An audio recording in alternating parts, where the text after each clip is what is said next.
Eu gostaria de agradecer a presença de todos e anunciar Dr. Vitor Hugo das Dores Freitas. Ele é advogado, conselheiro seccional, palestrante do Departamento de Cultura e Eventos e vai expor um trabalho que é super interessante para nós. Por favor, doutor.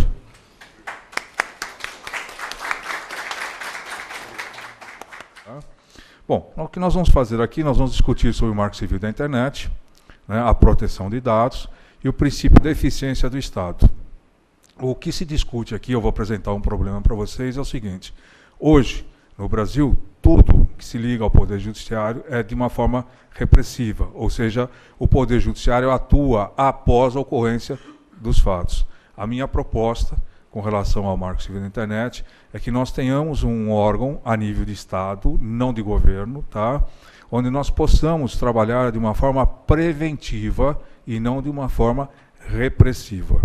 E eu vou mostrar para vocês aqui 2 casos internacionais e 3 nacionais com grande repercussão.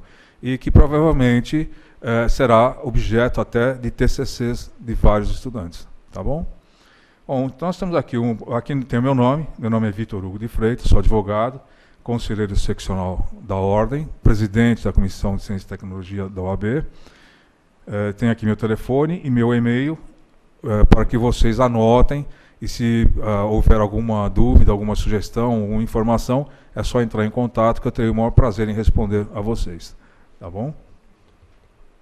Também sou membro do Comitê Gestor da Internet do Brasil, represento a Ordem nesse segmento, e sou presidente também do Conselho de Usuários do Grupo América Móvel, que representa a NET, a Embratel e a Claro no Brasil. Tá? Então, está aí meu telefone, o celular e os e-mails para troca de dúvidas, tá ok? Bom, quando nós falamos de Marco Civil da Internet e proteção de dados, nós temos que criar aqui um problema, né? Ou vocês acham que não existe problema? Alguém de vocês acha que, por exemplo, a proteção de dados merece algum tratamento? Alguém sabe o que é proteção de dados? Alguém sabe o que são dados? Há alguma dúvida aqui nesse ponto? E qual é a importância desses dados? Então, nós temos que problematizar a situação. E o problema aqui é o seguinte, os nossos dados pessoais, né? E esses dados são complexos, são chamados dados sensíveis, né? E os dados de milhares de cidadãos estão sendo violados diariamente, né? Pela internet, impactando uma série de problemas, né? Tanto a nível pessoal como a nível profissional desses usuários. Esse é um problema. Então, o problema aqui consiste no seguinte, esses dados estão sendo violados, ou, no jargão popular, como a imprensa denomina, esses dados estão sendo vazados, né, para terceiros, ou esses dados não estão sendo vazados. Vocês acreditam em que hipótese? Vocês acreditam que esses dados estejam sendo vazados? Por que vocês acreditam nisso? A senhora sabe, doutora? A senhora leu em algum jornal, escutou alguma informação a esse respeito? Houve algum caso ao seu lado, enfim, que houve o vazamento desses dados? Alguém mais tem algum caso em concreto, doutora? Qual? Fonidados. Esse é um exemplo bem interessante. Tá? Então, esses dados realmente estão sendo vazados e o objetivo hoje aqui vai ser investigar essa questão, tá certo? Tá? Conhecida como vazamento de dados. Na verdade, como os senhores são advogados e, portanto, cientistas jurídicos, nós temos que aprender a utilizar o termo correto, né? Em ciência, principalmente na nossa ciência, que é do direito, nós não falamos em vazamento de dados. Por quê? Porque quando nós falamos em vazamento, nós podemos entender um monte de coisa. Né? Um cano furou e está vazando água, não é isso?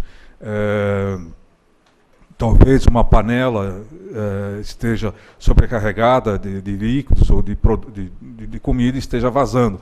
Então, não se utiliza esse termo vazamento de dados no nosso mundo, que é o mundo jurídico. Então, é importante os senhores já terem essa noção. Nós temos que falar em violação de dados.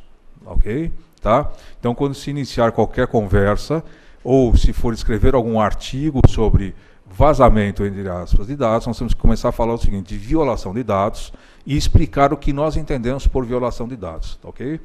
Então nós vamos investigar essa questão e verificar se existe algum instrumento legal ou político, né, que possa permitir que se pare com essas violações de dados. Tudo bem? Sente aqui mais na frente. Aqui no meu professor de Compliance em Pinheiros. É isso? Acertei? Tenho aqui sua foto aqui, já te mostro aqui. Seja bem-vindo. Então a informação é essa. O que nós vamos ver aqui? Existe isso ou não existe isso? Esse aqui também é um problema depois no futuro, que vai ser aplicado no compliance também, mas ele já sabe, então não vou entrar nesse mérito. Tá? A questão é nós sabermos se existe algum remédio para que nós possamos funcionalizar o direito. Não de uma forma repressiva, mas de uma forma preventiva. Tá, ok?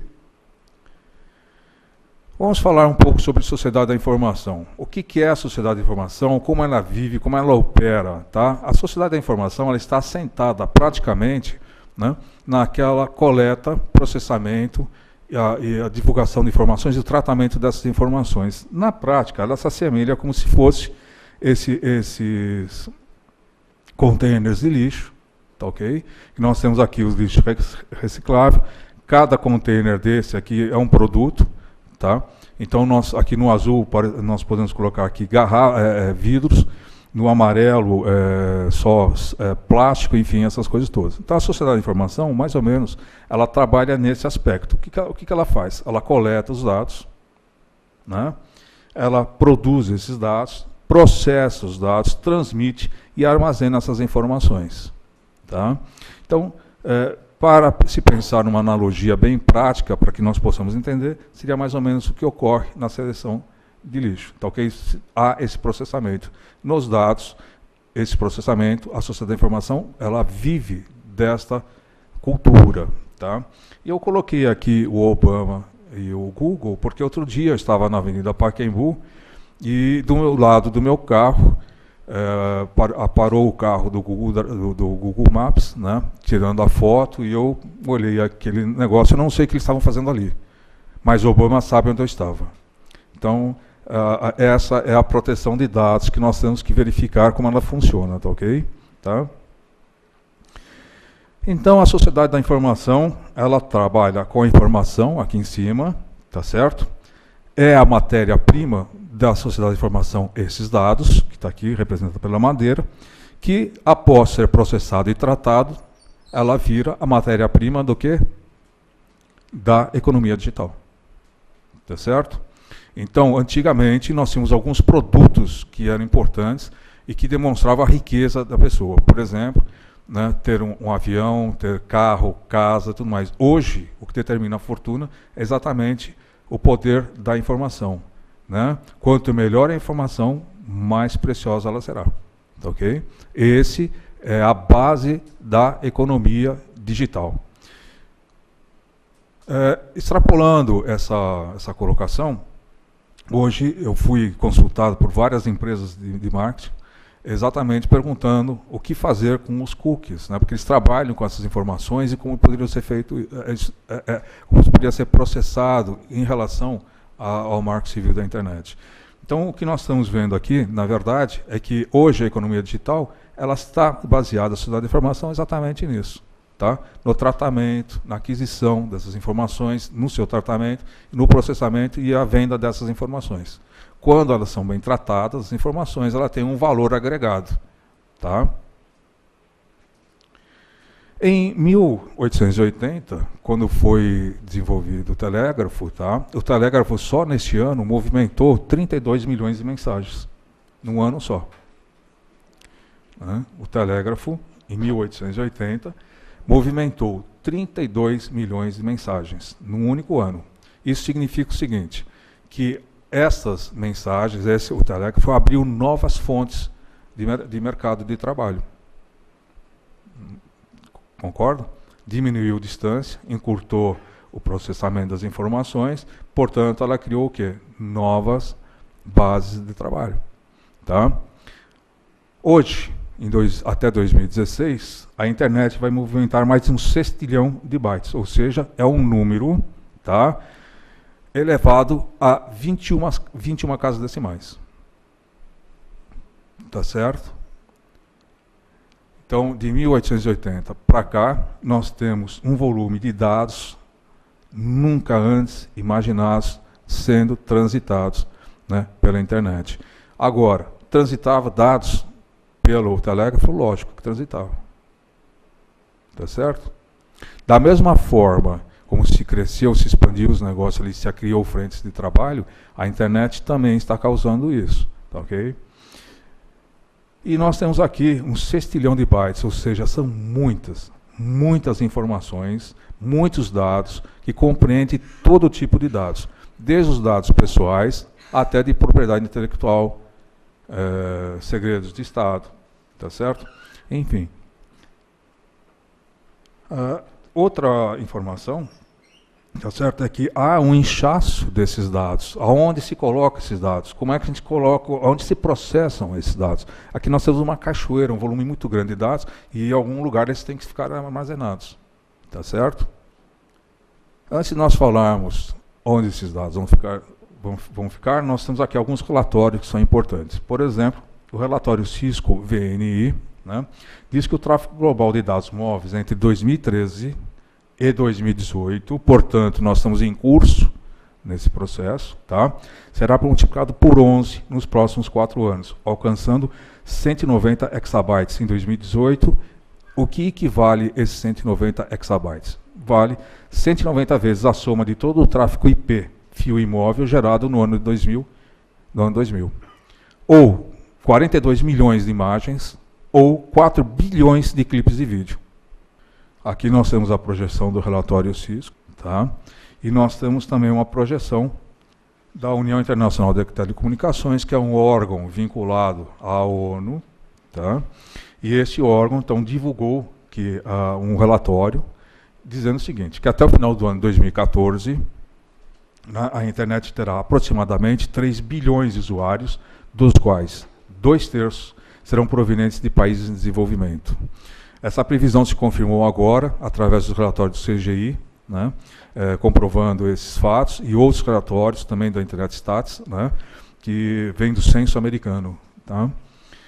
O número de assinaturas de banda larga móvel deverá atingir a cifra de 2,3 bilhões de usuários globalmente, que haverá queda de 100 milhões de assinantes na telefonia fixa, o que significa que a telefonia móvel irá se ampliar e atingirá pontos do planeta onde sequer existe água,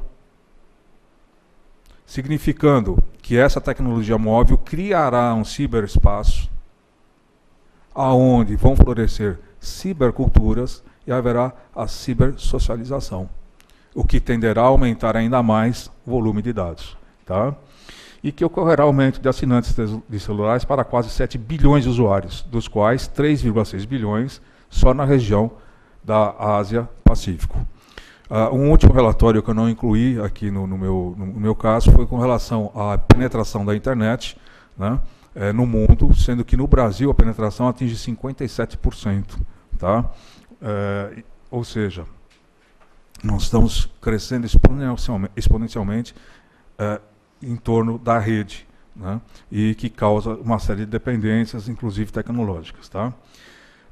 Esse relatório também da ITU, né, diz que o seguinte, que a banda larga fixa terá atingido 10% a nível mundial, com desaceleração do crescimento nos países em desenvolvimento.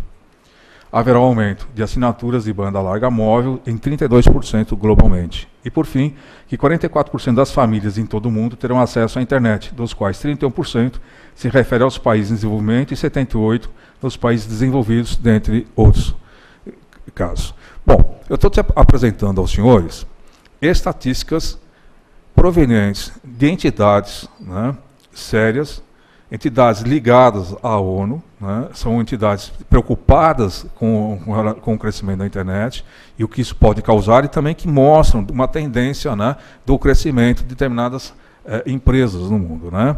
Então, o que esse relatório aos senhores parece? Eles são fiéis.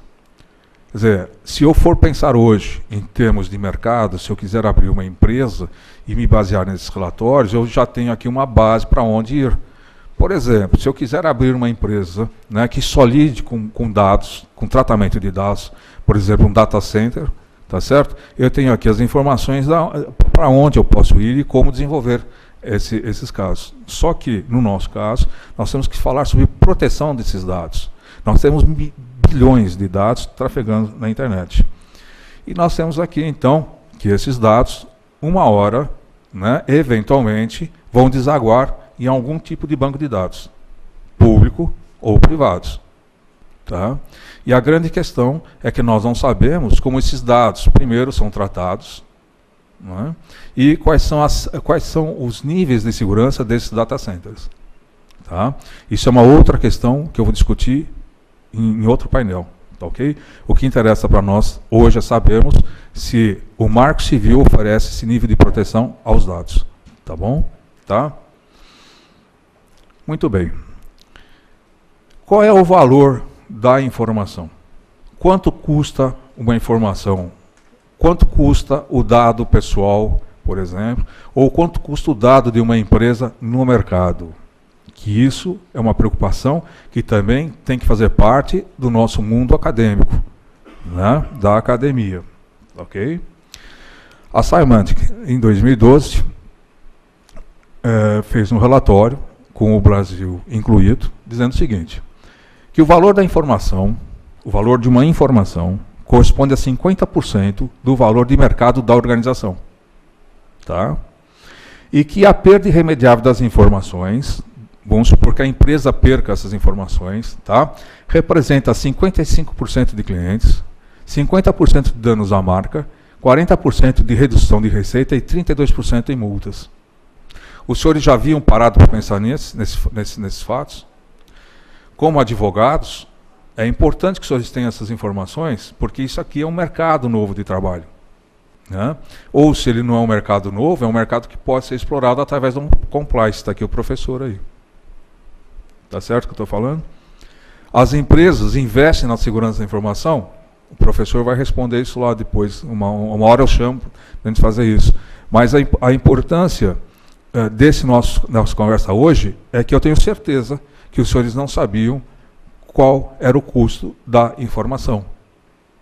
Se eu tenho esse dado hoje, eu posso começar a pensar como advogado, não é isso? Tá ok? Tá? Também foi constatado que o custo das violações de dados, ou seja, quando alguém viola aqueles dados dentro de uma empresa, tá? E aí nós estamos falando de roubo, vazamento, etc., implica uma média global de $136 por registro, que em junho de 2013 equivalia a R$290 por registro. Também foi constatado que os setores mais atacados aqui, né, são setores regulamentados como financeiro, saúde e farmacêutico no Brasil. Então nós temos aqui uma outra informação bem importante para nós advogados. Tá? Quem é que está sendo atacado aqui? O setor financeiro. Bom, isso nós já sabemos, né? Bancos, essas coisas todas. Né? Agora, saúde e farmacêutico, vocês tinham essa ideia? Nós temos aqui alguns clientes em potenciais, então, para que nós possamos discutir esses dados, não é isso? Tá?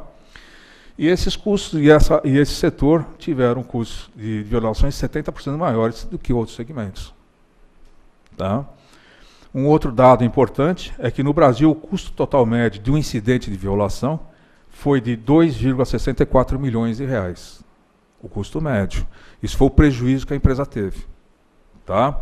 Das empresas consultadas, né, o custo máximo do vazamento de dados entre as 31 empresas aqui consultadas no Brasil, tá, foi de 9,74 milhões e o custo mínimo de R$230 mil. Ou seja, uma dessas 31 empresas tiveram que colocar a mão no bolso porque elas tiveram um prejuízo de 9,74 milhões de reais. E a outra empresa, na outra ponta, teve um prejuízo de R$230 mil. Nós estamos falando de uma pesquisa, se não me engano, de 2012, né? Está aqui, e nós temos agora uma pesquisa de 2014, né, da mesma empresa, que informou o seguinte, tá, que o ano de 2013 foi o ano das mega violações, com um aumento de 62% em relação ao ano anterior. Ou seja, houve aumento de 91% em campanhas de ataques direcionados, tá, e mais de 552 milhões de identidades, 552 milhões de identidades expostas por meio de violação. Tá? A violação de dados. O que significa a violação de dados? Né? O que nós podemos entender juridicamente por violação de dados. Tá? A violação de dados é considerada como um incidente, né, através do Censo de Tratamento e Resposta de ataques. Tá, okay?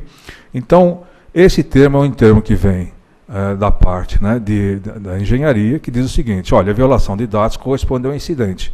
E o que é um incidente? Um incidente, tá, é desculpe, é a divulgação não autorizada de determinadas informações, que pode ser intencional ou não intencional. Tá certo? Tá?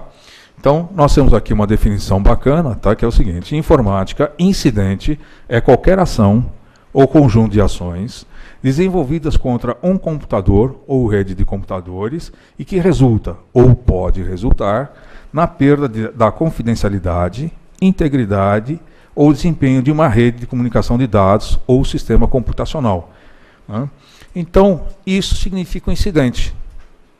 Mas esse incidente não fala de uma violação de dados. Incidente pode ser qualquer coisa que atente contra esses sistemas. Tá certo? Tá? Então, a violação de dados representa um dos incidentes que podem ser reportados. Tá certo? Tá? No Brasil, o tratamento de incidentes é efetuado por vários centros de segurança e resposta a incidentes. Tá? Por exemplo, no governo federal, nós temos aqui o Centro de Tratamento de Incidentes e Segurança de Redes de Computadores da Administração Pública Federal, né, que ela se preocupa, né, dentro daquele órgão, né, de relatar, de ficar atrás desses incidentes e gerar relatórios, né, de como esses incidentes devem ser evitados ou como eles podem ser evitados. Tá? Um outro centro de pesquisa é o CERT-BR, que é ligado ao CGI, onde eu estou, que é o Comitê Gestor da Internet do Brasil, tá? Que também faz esses relatórios.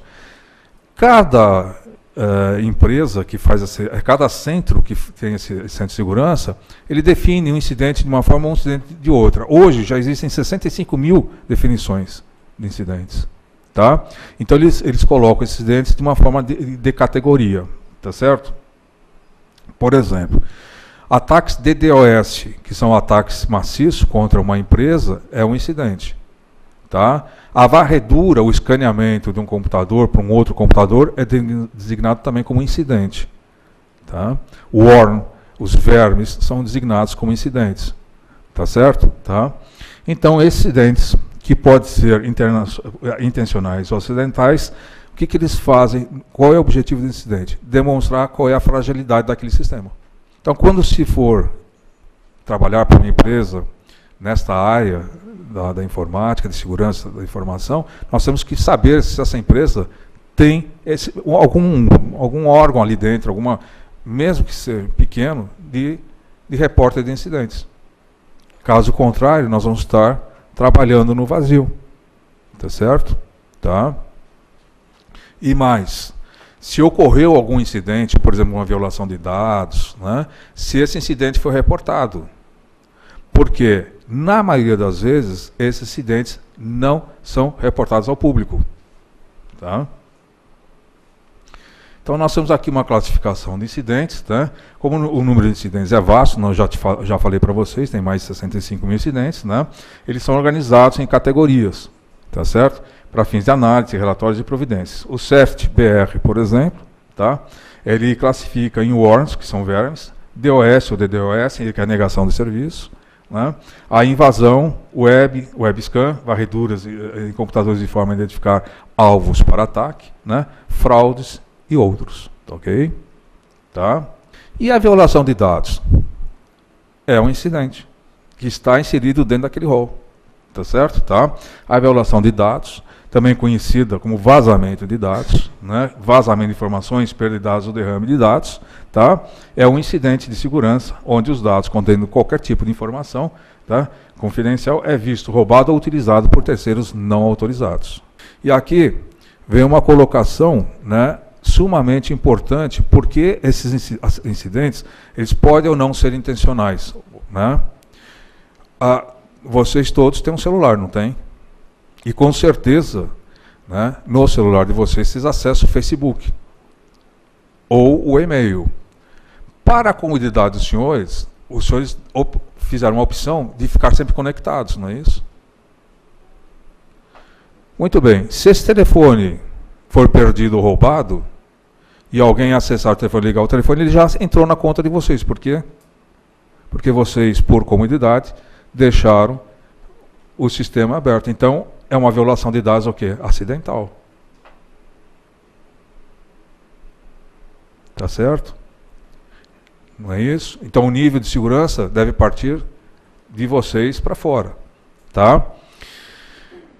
Outros casos aqui, por exemplo, de violação de dados. Tá? Eu não vou falar nomes, mas já ocorreu, assim, por exemplo, de companhias telefônicas, né, fazerem uma configuração de telefone ou de um condomínio, e naquele condomínio lá tem uma net ou qualquer outra coisa da vida ali, eles descarregam todo o backup ali dentro do condomínio, né, para gerar os próprios computadores deles arrumam, e acabam esquecendo aquele backup lá dentro.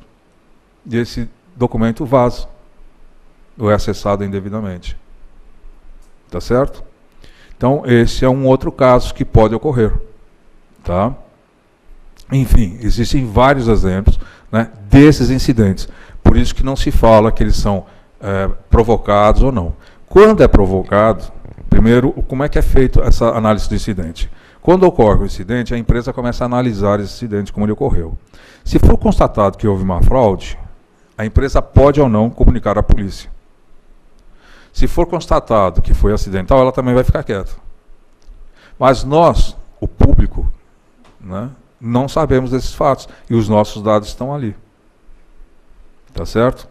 Então, qual é o correto? É relatar os fatos ou não? Porque depois, ir buscar no Poder Judiciário uma indenização pode não ser o nosso desejo. Porque às vezes ou a indenização não vem, né, ou ela vem tão baixa que não corresponde àquilo que é verdade. Não é isso? Tá? Então, como eu já falei, muitos desses incidentes eles não são relatados, né, não são relatados ao público. Tá? E quando relatados, tá? Eles são relatados por quê? Alguém sabe por que eles são relatados? Alguém tem alguma ideia? Qualquer ideia. Os senhores já ouviram falar na responsabilidade social da empresa, na função social? Significa o seguinte, que os acionistas, para não perderem o controle da empresa e perder o mercado, eles correm na frente e avisam. Então eles estão dizendo o seguinte, olha, eu estou cumprindo a responsabilidade social da empresa, estou comunicando ao público que aconteceu isso. Na verdade, é um discurso de legitimação falho. Tá certo? Porque a empresa talvez não tenha tomado os cuidados necessários para evitar a violação dos dados. Ok? Agora, quando os acionistas não sabem o que aconteceu, eles ficam quietos. Né? Ninguém divulga absolutamente nada. Deixar esse critério único e exclusivamente às empresas, eu acho que é um problema muito sério para nós, advogados. Ok? Então, nós precisamos atuar mais preventivamente, que é o objeto dessa nossa palestra de hoje, aqui, desse nosso curso. Tá ok? Então, vamos ver aqui 2 casos internacionais de violação de dados. Tá? Bom, a Adobe Systems, em 2013, ela sofreu uma violação de dados, tá? Onde 152 milhões de usuários, eu estou dizendo 152 milhões de usuários, tá? Foram expostos após uma violação de dados. Tá? A Adobe não negou os fatos. Porém, ela diz o seguinte, tá? Que a invasão chegou a só 38 milhões, não a 152 milhões. Em outras palavras, quer dizer, quando ela diz que a violação atingiu 38 milhões de usuários e não 152 milhões de usuários, houve sim a invasão desses dados. Tá?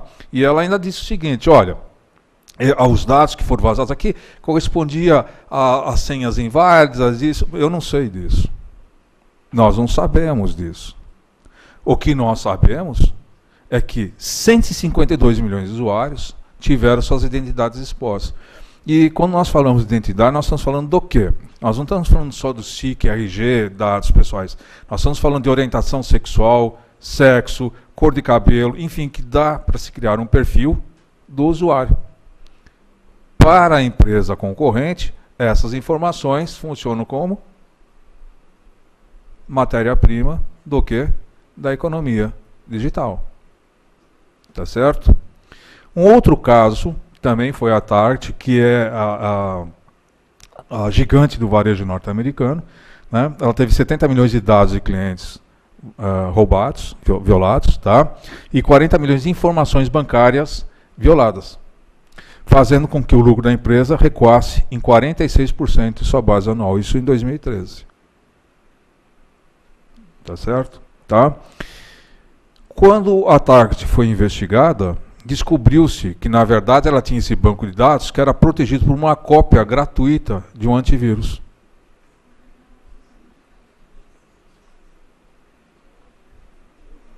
Essa foi a descoberta ali. Então, faltou o que ali? Faltou inteligência, compliance, prevenção, tá certo? Advogados, não é verdade? Tá certo? Então, nós temos aqui 2 casos internacionais que ocorreram o ano passado. No Brasil, nós temos 3 casos aqui. Nós temos a empresa Ingresso.com, que vendeu os ingressos da Copa 2014. De repente, os usuários começaram a receber e-mails com todos os dados de quem comprou os ingressos. Tá certo? Que quando foi indagada, essa empresa é o seguinte: as autoridades competentes já estão investigando o caso. Ora, essa é uma desculpa, né? Muito básica. As autoridades competentes não tem legislação. Ouviram falar, e eu não sei se isso é verdade ou não, que essa base de dados estava na internet, junto com a página, não resguardada. Um fato é simples. Até hoje nós não sabemos o que aconteceu. Tá certo? Um segundo caso foi o Rio de Janeiro. Os senhores sabem que ocorreram aquelas manifestações do estado do Rio de Janeiro, né, pelo movimento Passe Livre, e depois acabou virando movimentos de tudo quanto foi lado, tá? E a polícia no Rio de Janeiro atuou com uma repressão, com uma violência muito grande, tá? E um grupo anônimos, né, violou os dados de 50 mil policiais e divulgou esses dados no Facebook. Esses dados contêm o nome, o endereço, SIC, RG, orientação sexual, nome do pai, da mãe, do filho, da esposa e tudo mais. Significa o quê? Que 50 mil policiais estão correndo hoje, o quê? Risco de vida ou de morte. Tá certo? Eu fui procurado por alguns desses policiais para ver aí como é que pode resolver isso. Mas veja, esses dados que nós estamos falando aqui são dados do quê? De agentes que atuam na segurança pública. Portanto, são dados públicos, são dados que estão armazenados em bancos de dados públicos, que deveriam estar super protegidos. Nós não estamos falando de um banco de dados particulares, que é o caso da Ingresso.com. Agora, o que ganhou notoriedade foi o chamado estelionato da Oi. Tá? A Oi, desde 2012, né, vinha violando os dados pessoais, aqui incluídos os nomes, os telefones, informações bancárias, cadastros de pessoas físicas, de seus 6 milhões de usuários, tá, a outras empresas, das quais ela tinha parceria. E essas empresas faziam o quê? Entravam em contato com usuários, se passando pela Oi para fechar negócios casados. O que a Oi disse? Que ela não sabia que estava ocorrendo. Então, o que aconteceu? O Ministério Público Federal ingressou com a ação e chamou de estelionato mercadológico. E a Justiça, né, determinou que a empresa cessasse imediatamente qualquer forma de compartilhamento de informações pessoais com as suas coligadas. São estratégias de mercado, né, de um outro viés, tá, que permite uma concorrência, inclusive desleal. No outro, lá no caso dos policiais, nós temos um outro tipo de viés. Tá? Aquele grupo anônimos que divulgou isso disse que eles não queriam prejudicar os policiais, que eles iam dar uma lição. Né? Então nós temos aqui vários viés sobre a violação de dados, mas todas elas causam algum tipo de problema aos usuários, aos detentores dessas informações. Tá? Isso nós chamamos, ou Bauman, né, que é um filósofo atual, chama de danos colaterais. Tá? Ou seja, nós estamos numa guerra e o usuário está sofrendo o quê? Os danos colaterais, provindo exatamente dessa falta de gestão, né, das empresas. Eu falei Bauman aqui, ninguém sorriu. Vocês já leram o Bauman aí atrás ou não? Já?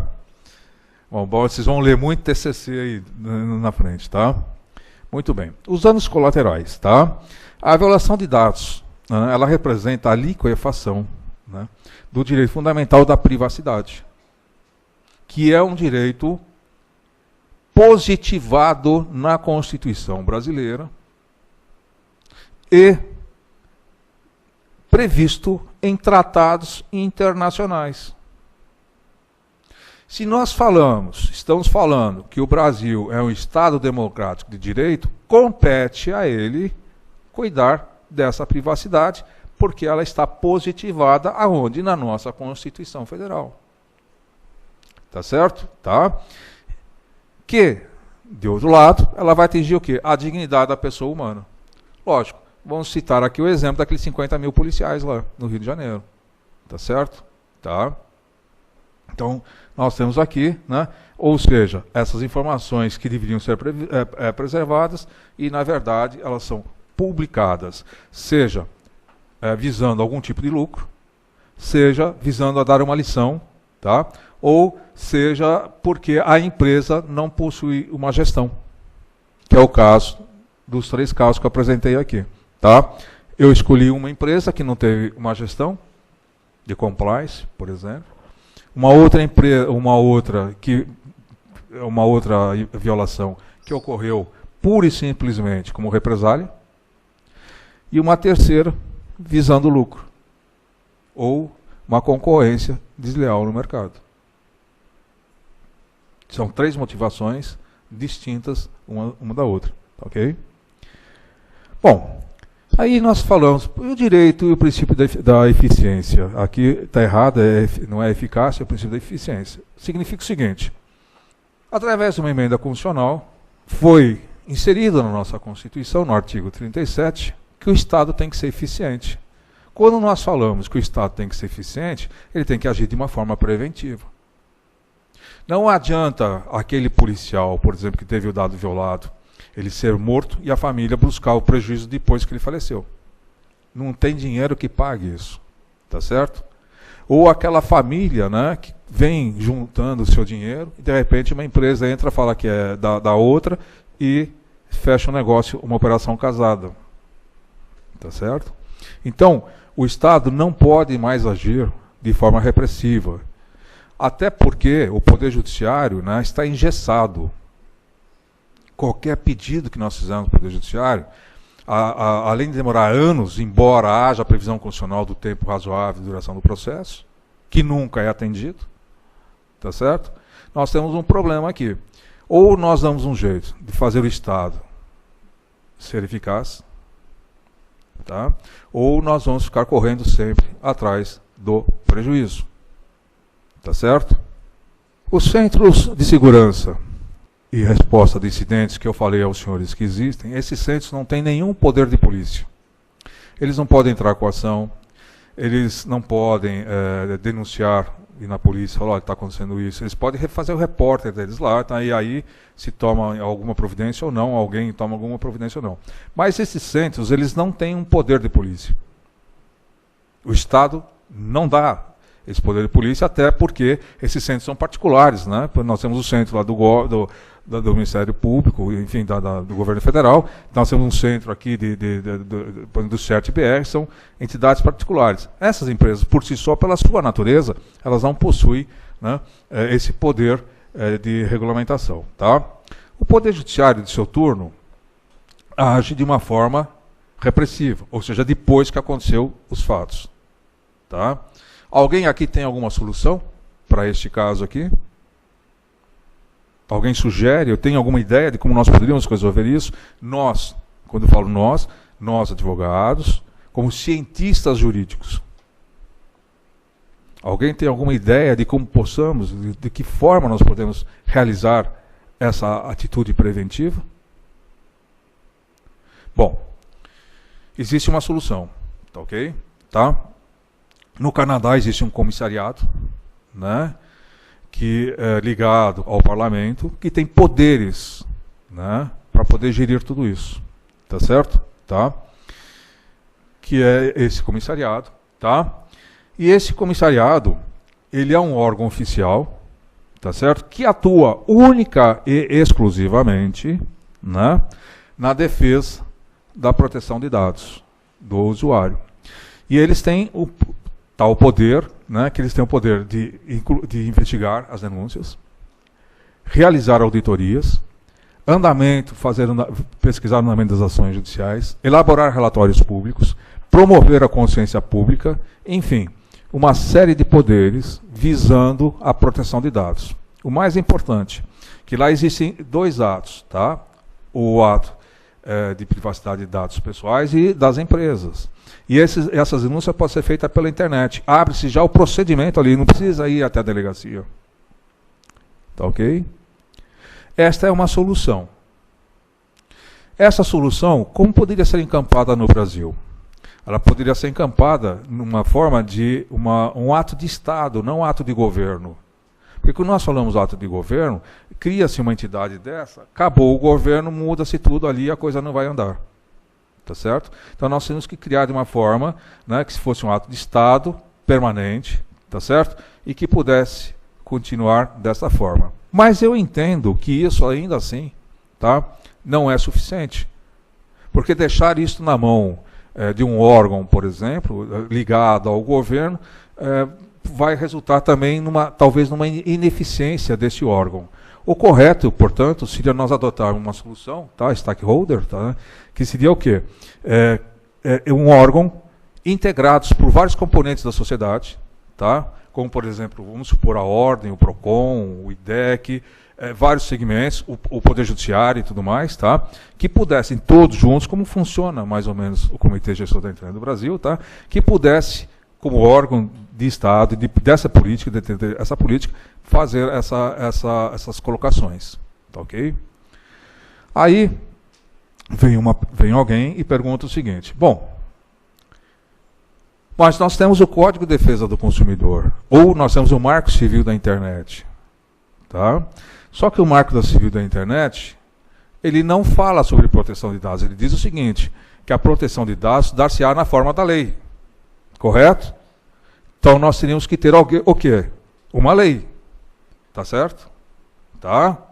E nós temos aqui, hoje, já há 5 anos praticamente andando, e que hoje talvez possa dar um andamento, que é o anteprojeto de proteção de dados pessoais. Né? Eu faço parte, inclusive, eu participo todo ano dos seminários desse projeto, desse anteprojeto, e o projeto é maravilhoso. Tem alguns erros, por exemplo, tá? Porque a minha comissão, inclusive, se manifestou a respeito disso, que esse anteprojeto coloca as crianças também no meio, e tu não pode. Houve uma confusão, quer dizer, isso tudo está sendo aparado. Mas, na verdade, existe esse anteprojeto. Mas esse anteprojeto, na minha visão, ela está regulamentando um setor da sociedade, ou seja, aqueles que detêm o banco de dados. Não o usuário em si. Ela está regulamentando, vai dizer o seguinte, olha, você aqui pode ter seu banco de dados, você tem que cuidar disso, sob pena de você ter uma multa disso. Mas nessa dicotomia, empresa versus o cidadão, aonde está o cidadão?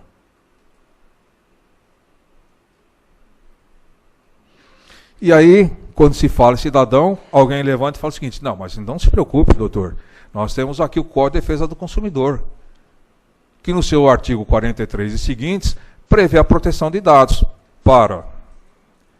Essa proteção de dados se refere ao quê? Proteção de dados do consumidor. Agora, se os meus dados são violados por órgãos governamentais, que não existe relação de consumo, como é que fica isso?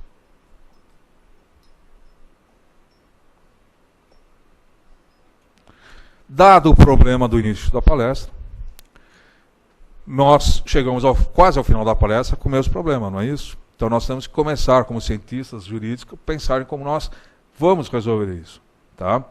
Ou nós encampamos a ideia de uma cópia, ou supor aparadas devidas proporções do comissariado do Canadá, você está entendendo? Tá? E aí não se colocaria um órgão em si, mas vários componentes da sociedade, porque a ordem, por exemplo, tem um peso quando fala. O PROCON tem outro peso. O IDEC tem outro. E esses debates são importantes na proteção de dados. O Ministério Público pode participar também, não é isso? Tá? Então nós temos que modificar, talvez, ver já a realidade do Brasil e modificar isso. Uma coisa é certa, tá? Não existe uma lei hoje de proteção de dados. Nós temos, portanto, que nos socorrer através de vários expedientes. Por exemplo, como o compliance. É um modo de se fazer a prevenção.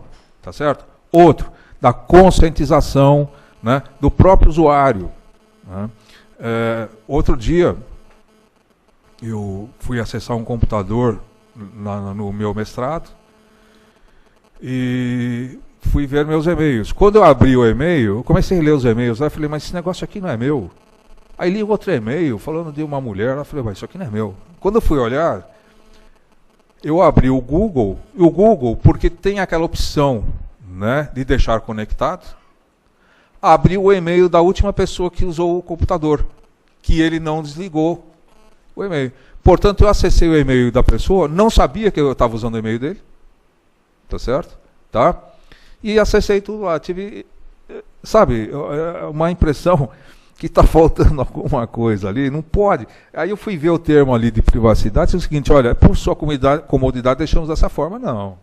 Quem tem que escolher isso é o usuário, tá certo? Tá? Ou se parte dessas conscientizações, por exemplo. Tá? Enfim. Tá? Não existe uma lei específica sobre a proteção de dados. Tá? Já falei que a proteção que está prevista no Código do Consumidor é para aqueles casos ali, tá certo? Ela vem embutida ali. Só que esse não é um problema só do consumidor, é um problema de toda a sociedade. Tá certo? Tá? Então é necessário, como a conclusão de hoje dessa nossa palestra, que é necessário estender essa proteção de dados para o cidadão em todas as relações onde seus dados estejam expostos, tá? Seja relações perante o serviço público, segmentos econômicos ou entes não econômicos. Esta é a proposição, por exemplo, da Danilo Doneda, quando ele fala do anteprojeto de proteção de dados pessoais. Só que, como eu já disse a vocês, esse anteprojeto ele visa regulamentar um setor.